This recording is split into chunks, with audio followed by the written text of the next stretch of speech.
Hi నేను మీ Bharadwaj. Welcome to temple travel and green adventures.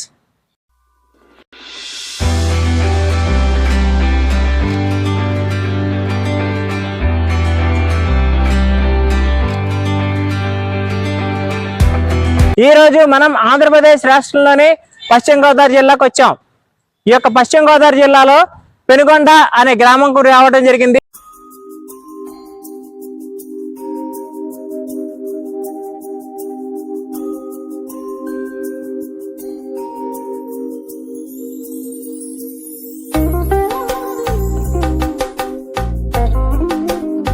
ఇప్పటిదాకా మనం చూసింది కొత్త క్షేత్రం, ఆ వాసవి కనక పరమేశ్వరి క్షేత్రం. అది కొత్త క్షేత్రం. అసలైన క్షేత్రం ఇదండి. ఈ యొక్క క్షేత్రం అనేది చాలా చాలా పురాతన క్షేత్రం అని చెప్తారు. ఇది పురాతన గుడి అన్నమాట. ఇది కూడా చూద్దాము. ఇక్కడ అసలు మెయిన్ అమ్మవారి అంతా ఇక్కడే ఉంది. ఇక్కడే మొత్తం అగ్నిగుండంలో పడిపోయిందని చెప్తున్నారు. అసలు అదేంటో కూడా ఈ గుడిని కూడా దర్శించుకుందాం. అలాగే ఈ గుడి పై నుంచి కూడా ఎక్కి అక్కడి నుంచి చూడొచ్చు అంటున్నారు. అది కూడా ఏంటో చూద్దాం రండి.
ఇప్పటిదాకా మీరు చూసింది కొత్త క్షేత్రం. అసలు అమ్మవారు వెలిసిన క్షేత్రం అయితే కనుక ఈ పార్ట్ 2 వీడియోలో మీరు చూడబోతున్నారు. ఈ వాసవి మఠం జన్మస్థలం పవిత్రమైన శ్రీ వాసవి కన్యకా పరమేశ్వరి ఆలయం వివిధ ప్రాచీన మత గ్రంథాల్లో ప్రస్తావనను పొందింది. ఒక పురాణం ప్రకారం వాసవి కన్యకా పరమేశ్వరి తన అందానికి ప్రసిద్ధి చెందింది. త్రివిధ దేవతలను ప్రతిష్ఠించిన పవిత్ర ఆలయం శ్రీ నగరేశ్వర ఆలయం, తల్లి కన్యకా పరమేశ్వరి ఆలయం మరియు మహిషాసుర మధ్యని ఈ ఆలయం వాస్తుశాస్త్రానికి అనుగుణంగా నిర్మితమై ఉంది. కాబట్టి దృఢమైన ప్రాకారాలు, ఎత్తైన గోపురాలు, విశాలమైన ప్రాంగణాలు, అనేక మందిరాలు, విశాలమైన గర్భగృహాలు, మహామక మండపాలు మొదలైనవి కలవు. ఇది తూర్పు ముఖంగా ఉంది మరియు విశాలమైన మహద్వారం మీదుగా ఎత్తైన గోపురం సందర్శకులను ఆకర్షిస్తుంది. అలాగే ఈ గోపురం పై నుంచి మనం ఈ గోపురం మీదకి ఎక్కొచ్చు కూడా. ఈ విమాన గోపురంకి దారి ఉందండి. ఈ విమాన గోపురంకి మెట్ల దారి ద్వారా మనం పైకి చేరుకుని అక్కడి నుంచి మనం నలువైపులా మనకు గుడి నలువైపులా మనం చూడొచ్చు అనమాట.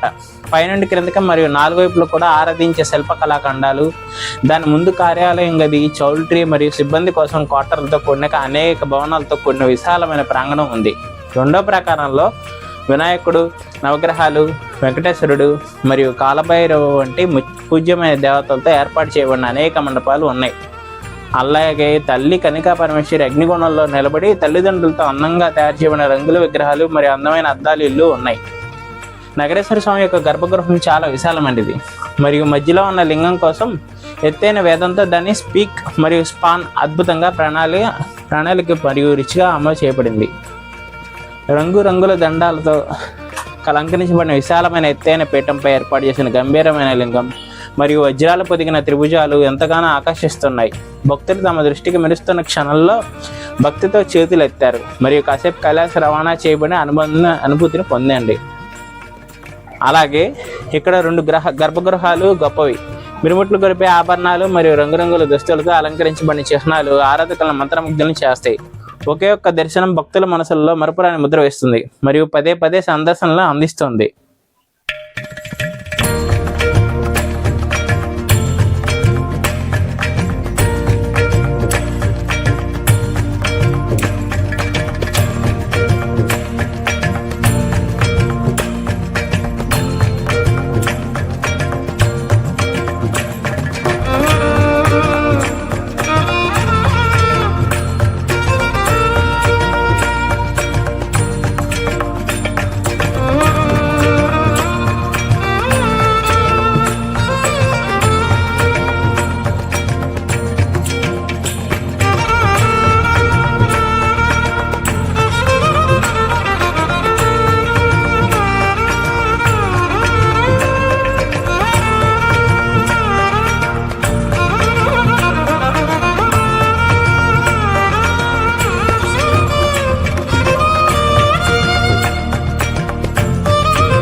నమస్కారం సార్, మీ పేరేంటండి? నా పేరు నూలి సూర్యప్రకాష్, అది పెనుగొండ గ్రామం.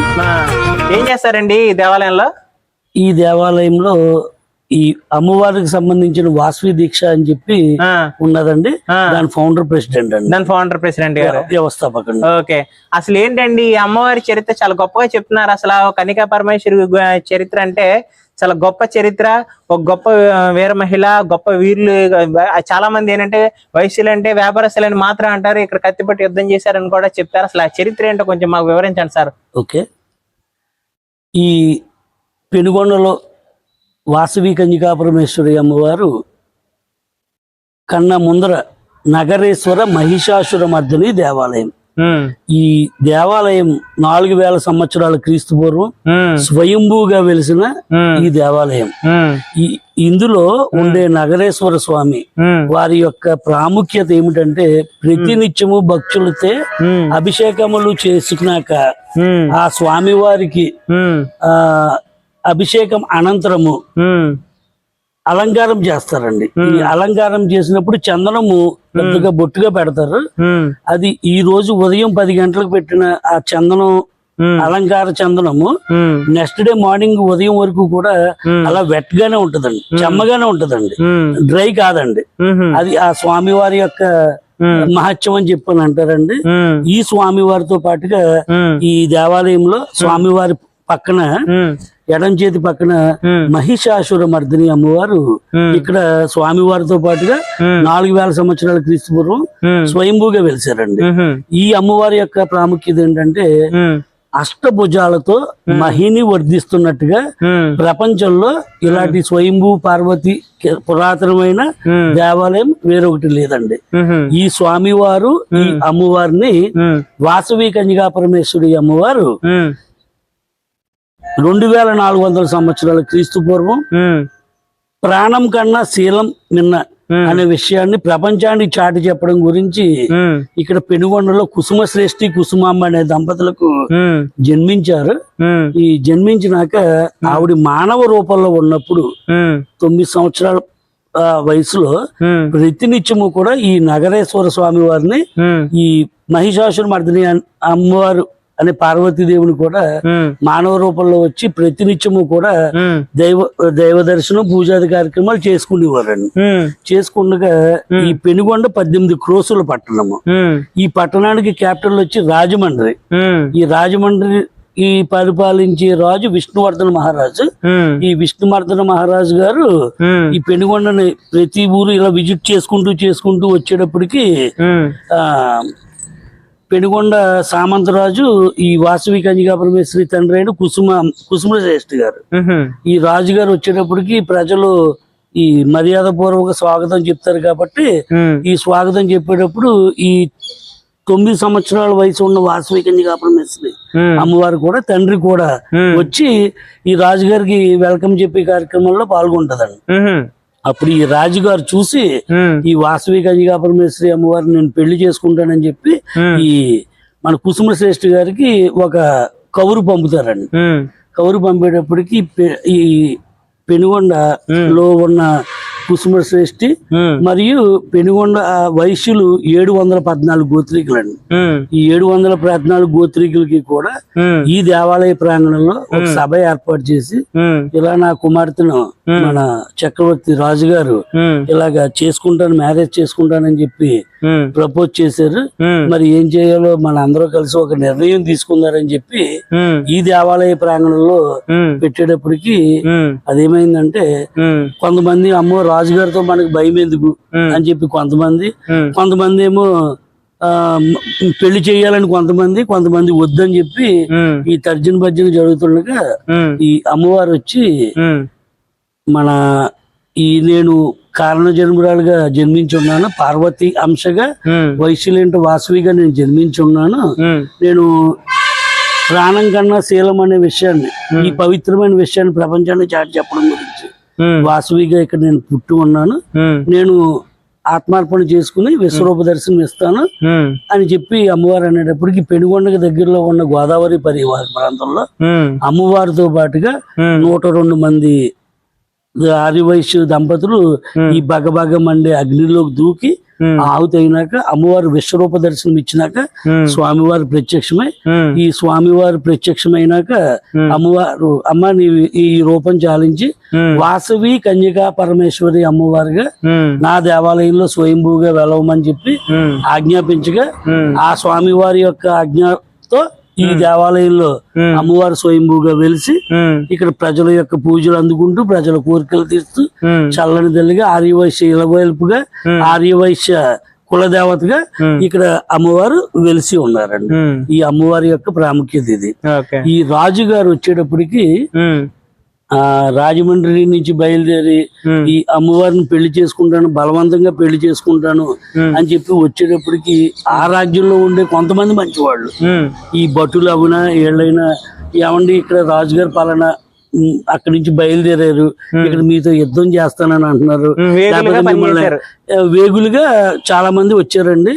ఈ అందులో భాగంగా వాసవి కన్యకా పరమేశ్వరి అమ్మవారు విశ్వరూప దర్శనం ఇచ్చినప్పుడు ఆ రాజ్యంలో పనిచేసి భటులు విశ్వరూప దర్శనం ఇచ్చినాక అమ్మ మరి మా రాజ్యంలోకి రానివ్వరు, మా ప్రజలు రానివ్వరు, ఇక్కడ మీ ఊర్లో మమ్మల్ని బతకనివ్వరు, మరి మా పరిస్థితి ఏంటని చెప్పి అడగ్గా వాసవి కన్యకా పరమేశ్వరి అమ్మవారు మైలార్లు నా యొక్క చరిత్ర చెప్పుకుంటూ మా ఆర్యవైశ్య సోదరులు ప్రతి ఇంటికి వెళ్ళి నా చరిత్ర చెప్పుకుని మీ జీవనాధారం ఉండటానికి వాళ్ళు ఆర్థిక సాయం చేస్తారని చెప్పి మైలారులుగా కొంతమందిని, వీరముష్టులుగా కొంతమందిని ఇలాగా కొన్ని విభాగాల్లో అమ్మవారు ఆజ్ఞానుసారంగా ఇప్పటికి వాళ్ళు పని చేసుకుంటున్నారండి.